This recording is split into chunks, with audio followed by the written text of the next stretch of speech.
ఋషులు ధర్మతత్వాన్ని, ధర్మ ప్రయోజనాన్ని దర్శించారు.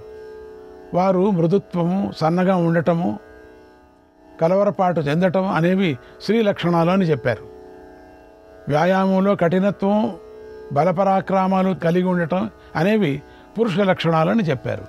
ఇప్పుడు నాలో పురుష లక్షణం నశించిపోయింది. ఇదేంటిది?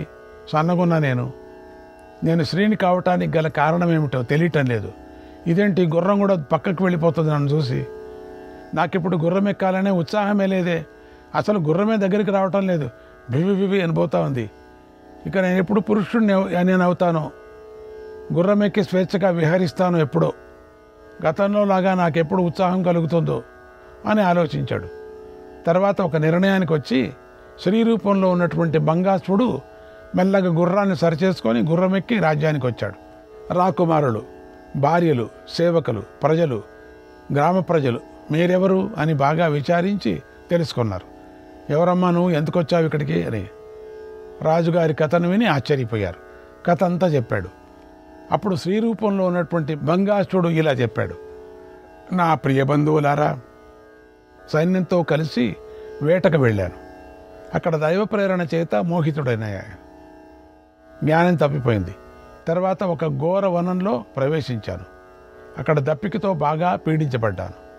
దాదాపు చైతన్యాన్ని కోల్పోతున్న పరిస్థితిలో నాకు ఒక సరస్సు కనిపించింది.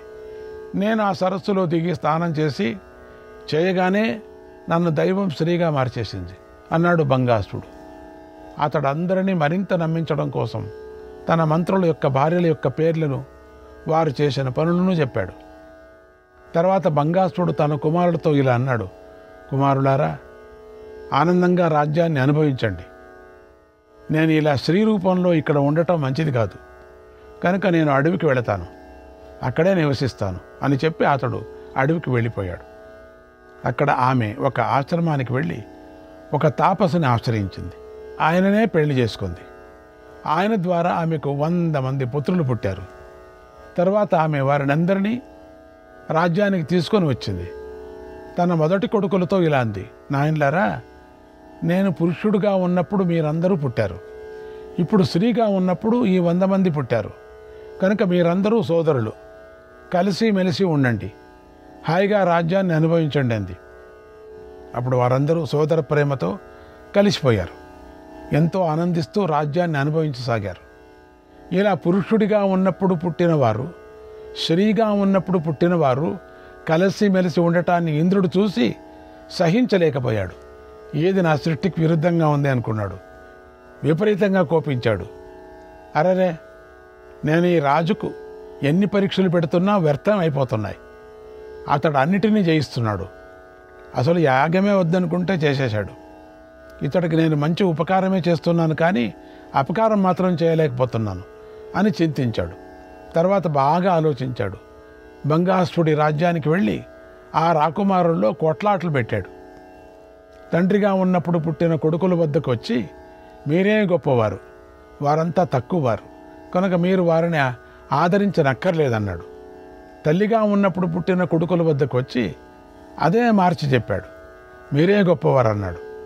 అలా వారి మధ్య భేదభావాన్ని పెట్టాడు.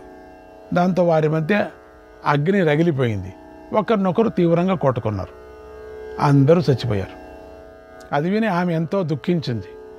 అప్పుడు ఇంద్రుడు విప్రరూపాన్ని ధరించి వచ్చి ఆమెతో ఇలా అన్నాడు. ఓ కళ్యాణి, ఎందుకు దుఃఖిస్తున్నావు?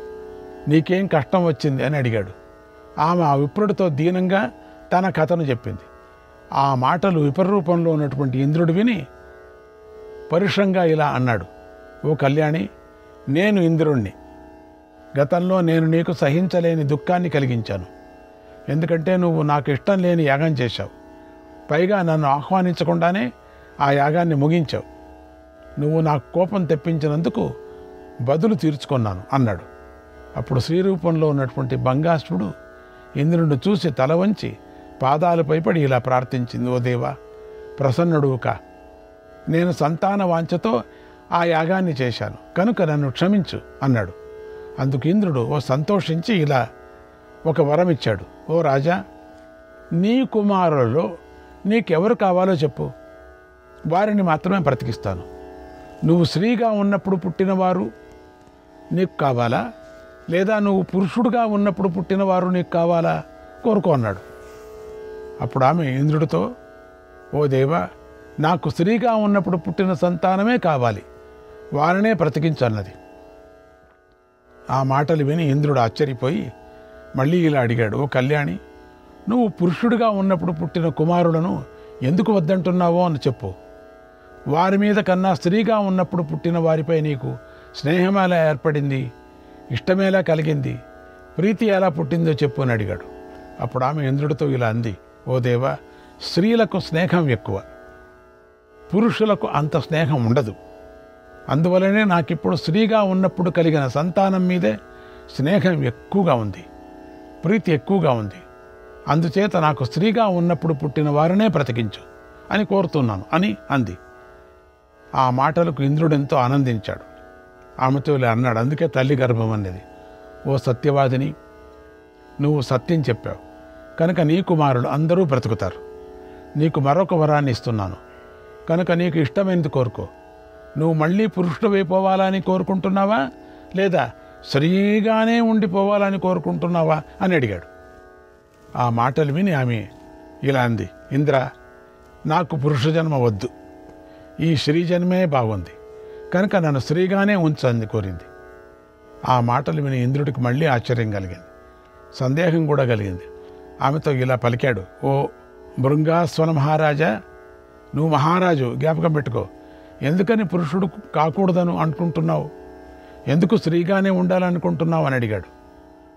ఆమె ఇలా అంది, ఓ దేవా, పురుషునితో కలిసినప్పుడు ఎప్పుడు స్త్రీకే ఎక్కువగా ప్రీతి ఉంటుంది కనుక ఈ కారణం వల్లనే నేను స్త్రీగానే ఉండాలని అనుకుంటున్నాను. ఓ ఇంద్ర, స్త్రీగా ఉన్నప్పుడే నేను ఎక్కువగా సంతోషాన్ని పొందాను, ఇది సత్యం. కనుక ఓ ఇంద్ర, నేను స్త్రీగా ఉంటేనే హాయిగా ఉంటాను, ఆనందంగా ఉంటాను. కనుక నువ్వు ఇక నీ లోకానికి వెళ్ళవచ్చు అంది. ఇంద్రుడు ఆ మాటలు విని సంతోషిస్తూ అలాగే అని సెలవు తీసుకుని తన స్వర్గలోకానికి వెళ్ళాడు. ఇది నువ్వు అడిగిన ప్రశ్నకు సమాధానం. స్త్రీ పురుషులు ఇద్దరిలోనూ స్త్రీకే సంతోషం ఎక్కువగా ఉంటుందన్నాడు భీష్మ పితామహుడు. శ్రీకృష్ణాయ పరమాత్మనే నమః. 13వ అధ్యాయం.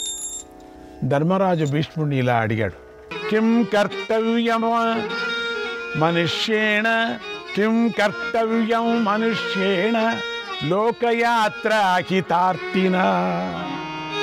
లోకయాత్రాహితార్తినా కథం వై లోకయాత్రాంతు, కథం వై లోకయాత్రాంతు కిం శీలస్య సమాచరేత్, కిం శీలస్య సమాచరేత్.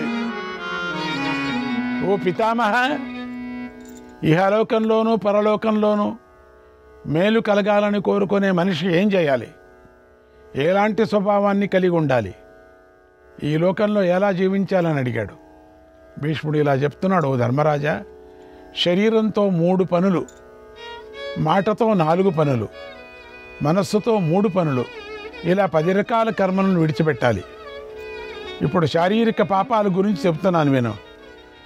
ఇవి 3 రకాలు. ఇతరులు ప్రాణాలు తీయటం, దొంగతనం, పరస్త్రీలను వశం చేసుకోవటం అనే ఈ 3 శారీరక పాపాలు. వీటిని పూర్తిగా విడిచిపెట్టాలి. ఇక వాచా పాపాలు, ఇవి 4 రకాలు. అసభ్యమైనటువంటి పదాలను ప్రయోగించడం, పరుషంగా మాట్లాడడం, చాడీలు చెప్పటం, అసత్యమాడటం అనేవి వాచా పాపాలు. అలా మాట్లాడకూడదు, కనీసం తలుచుకోను కూడా తలుచుకోకూడదు. ఇక మానసిక పాపాలు 3, అవి అనభిధ్యా పరస్వేషు, అనభిధ్యా పరస్వేషు సర్వసత్వేషు సౌహృదం, సర్వసత్వేషు సౌహృదం కర్మణాం ఫలమస్తీతి, కర్మణాం ఫలమస్తీతి త్రివిధం మనసాచరేత్, త్రివిధం మనసాచరేత్. పరుల సొమ్ములను దొంగలించాలి అనే ఆలోచన చేయకుండా ఉండటం, సకల ప్రాణులపై స్నేహదృష్టి కలిగి ఉండటం, కర్మలకు ఫలం ఉంటుంది అనే విశ్వాసాన్ని కలిగి ఉండటం అనే ఈ మూడింటిని తప్పకుండా పాటించాలి. కనుక మానవుడు మనస వాచ కర్మణా కూడా అశుభాన్ని ఆచరించకూడదు. శుభాలనైనా అశుభాలనైనా ఆచరిస్తే వాటి వాటి ఫలాలను అనుభవించవలసిందే. అమృతం పుట్టిన తరువాత దేవతలకు రాక్షసులతో గొప్ప యుద్ధం జరిగింది. అది 60,000 సంవత్సరాల పాటు జరిగింది. ఆ యుద్ధంలో రాక్షసులు దేవతలను చంపేస్తున్నారు. అప్పుడు దేవతలకు దిక్కు తోచలేదు. వారికి రక్షించేవాడే కనిపించలేదు. దేవతలు ఆర్తనాదాలు పెట్టారు. రక్షకుడిని కోరుకుంటూ పితామహుడిని శరణు వేడారు. అప్పుడు బ్రహ్మదేవుడు వారితో కలిసి శ్రీ మహావిష్ణువుని శరణు వేడాడు. దేవతలతోనూ కలిసి ఆయన నారాయణుణ్ణి ఇలా స్తుతించారు. ఓ దేవదేవ, నీ రూపాన్ని చింతించిన, నీ పేరును తలుచుకున్నా, నిన్ను పూజించిన, నారాయణ నారాయణ నారాయణ అన్న, తపస్సును యోగము మొదలైనవి పాటించిన బుద్ధిమంతులు శ్రేయస్సును పొందుతారు. భక్తవత్సల పద్మాక్ష, భక్తవత్సల పద్మాక్ష, పరమేశ్వర పాపహన్, పరమాత్మానికారాధ్య, పరమాత్మా వికారాధ్య, నారాయణ నమోస్తుతే, నారాయణ నమోస్తుతే. ఓ భక్తవత్సల, పద్మాక్ష, పరమేశ్వర, పాపహారి, పరమాత్మ, నిర్వికార, ఆదిపురుష, నారాయణ, నీకు నమస్కారం. నమస్తే సర్వలోకాదే, నమస్తే సర్వలోకాదే, సర్వాత్మామిత విక్రమ, సర్వభూత భవిష్యేచ, సర్వభూత భవిష్యేచ, సర్వభూత మహేశ్వర, సర్వభూత మహేశ్వర. సకల లోకాలకు ఆదికారకుడా, సర్వాత్మ, అమిత పరాక్రమ, భూత భవిష్యత్తులకు అన్నిటికీ మరియు సర్వభూతాలకు మహేశ్వర, నీకు నమస్కారము. దేవానామపి దేవస్త్వం, సర్వ విద్య పరాయణ, జగద్బీజ సమాకార, జగద్బీజ సమాకార, జగతః పరమోఖ్యసి, జగతః పరమోఖ్యసి. నువ్వు దేవతలకే దేవుడవు, సర్వ విద్యా పరాయణుడవు. నువ్వు జగత్తులోని సకల బీజాలకు రాశివై ఉన్నావు. నువ్వే జగత్తుకు పరమ కారణం. ఓ వీర, నువ్వే జయశీలులలో శ్రేష్ఠుడవు. దానవులచే తీవ్రంగా పీడించబడుతున్న దేవతలను రక్షించు. లోకాలను, లోకపాలకులను, ఋషులను రక్షించు. వేదాలు, వేదాంగాలు, ఉపనిషత్తులు, వాటి రహస్యాలు, వాటి సంగ్రహాలు, ఓంకార వషట్కారాలు నిన్నే ఉత్తమ యజ్ఞ స్వరూపుడిగా చెబుతున్నాయి. నువ్వు పవిత్రులలో పవిత్రుడవు, శుభాలలో శుభుడవు, తపస్సులో తపస్సువు, దేవతలకే దేవుడు అని ఇలా దేవతలందరూ బ్రహ్మదేవుడితో కలిసి స్తుతించారు. రుక్, సామ, యజుర్వేద మంత్రాలతో మహావిష్ణువుని ప్రార్థించారు.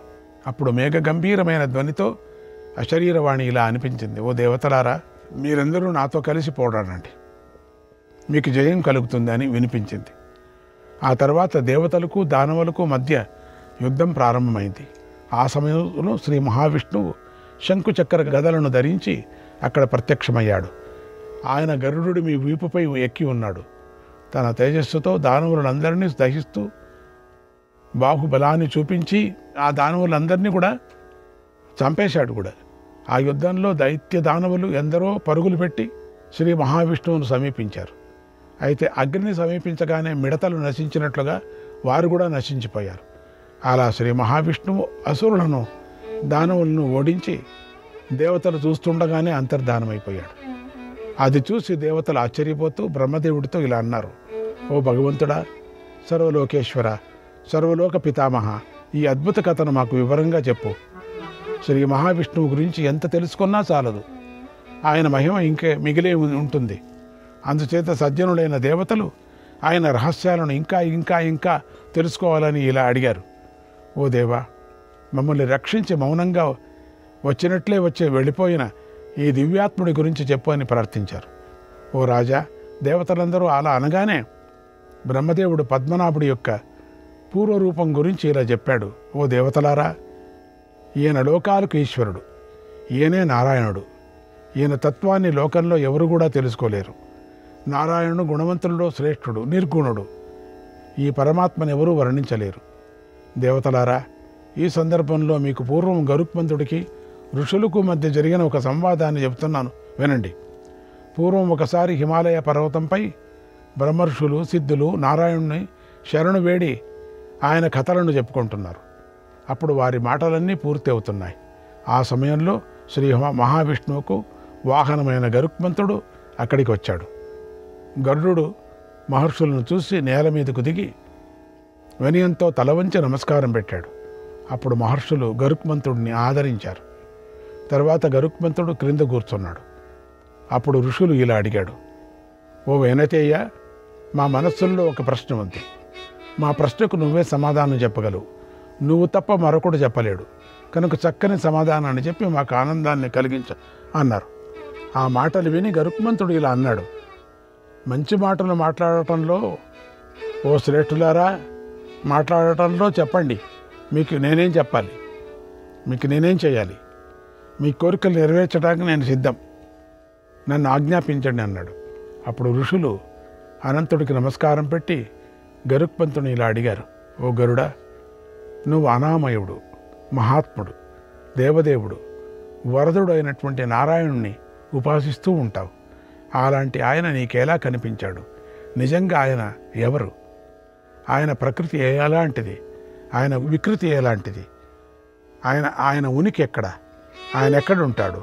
మాకు ఈ విషయాలు చెప్పు.